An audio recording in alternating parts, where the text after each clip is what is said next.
Bismillahirrahmanirrahim. Assalamualaikum warahmatullahi wabarakatuh. Perkenalkan, nama saya Afiruddin Maula Rofa, di nomor NIM 30102100034 dari SGD 21. Pada kesempatan ini saya akan mereview materi tentang metabolisme karbohidrat, lipid, dan protein. Baik, yang pertama saya akan menjelaskan mengenai metabolisme karbohidrat. Pengertiannya, karbohidrat biasanya merupakan zat padat berwarna putih yang sukar larut dalam pelarut organik tetapi larut dalam air, memiliki berat molekul yang rendah dan manis rasanya sehingga disering disebut dengan istilah gula. Fungsi karbohidrat.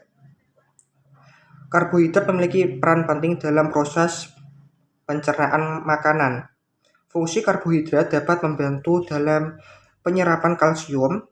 Selanjutnya, karbohidrat merupakan pembentuk senyawa yang lainnya. Selanjutnya, sebagian komponen penyusun gen yang terdapat dalam inti sel yang sangat penting dalam pewarisan sifat. Selanjutnya saya akan mengklasifikasi karbohidrat.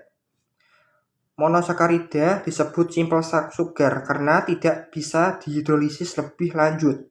Contohnya gula, fruktosa, galaktosa.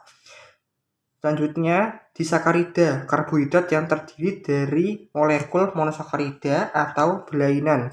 Contohnya sukrosa, laktosa, dan maltosa. Selanjutnya olisakarida, golongan yang terdiri dari 10 molekul monosakarida. Contohnya sarbosa, rafinosa. Selanjutnya polisakarida, termasuk gula-gula yang terdiri lebih dari 10 molekul monosakarida. Contohnya tuh selulosa, glikogen, dan pati. Percobaan uji coba karbohidrat menggunakan tes Barfoot, menggunakan tes Mollis, menggunakan tes Benedict, dan tes Seliwanov. Yang terakhir adalah menggunakan tes hidrolisa pati.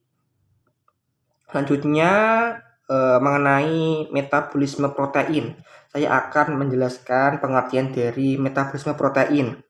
Protein berasal dari kata Yunani dari proteus yang artinya pertama.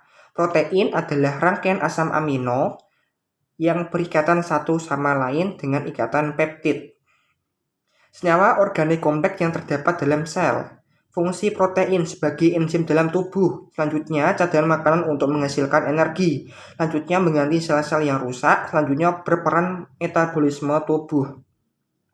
Klasifikasi protein itu ada simple protein, protein yang hanya mengandung asam L-alfa, amino atau derivatnya. Selanjutnya itu ada conjugate protein, protein yang bergabung dalam zat yang bukan protein itu sendiri. Percobaan uji protein menggunakan susunan elementer dengan menggunakan percobaan larut albumin pelarut yang menggunakan percobaan larut albumin. Selanjutnya dengan terakhir menggunakan pengaruh asam-asam mineral kuat. Selanjutnya saya akan menjelaskan tentang metabolisme lemak.